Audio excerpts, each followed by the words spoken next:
बीडचं परळी म्हणजे एक दहशतीचा आता अड्डा झालेला आहे आणि खरंच ह्याला अतिशय गंभीरतेने घ्यायला हवं. कारण कालची जी मारहाण झाली त्यातली जी सगळी मुलं होती ती अतिशय छोटी होती, 18 वर्षाच्या आसपासची होती.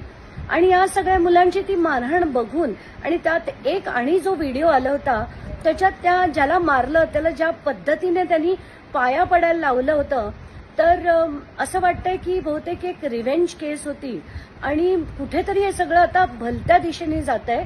आणि जसं आपण ऑपरेशन सिंदूर तिथे सीमेवर केलं होतं तसंच आता इथेही महाराष्ट्रात बीडमध्ये करण्याची गरज आहे असं मला वाटतं. बीडचं परळी म्हणजे एक दहशतीचा आता अड्डा झालेला आहे आणि खरंच ह्याला अतिशय गंभीरतेने घ्यायला हवं. कारण कालची जी मारहाण झाली त्यातली जी सगळी मुलं होती ती अतिशय छोटी होती, 18 वर्षाच्या आसपासची होती. आणि या सगळ्या मुलांची ती मारहाण बघून आणि त्यात एक आणि जो व्हिडिओ आला होता त्याच्यात त्या ज्याला मारलं त्याला ज्या पद्धतीने त्यांनी पाया पडायला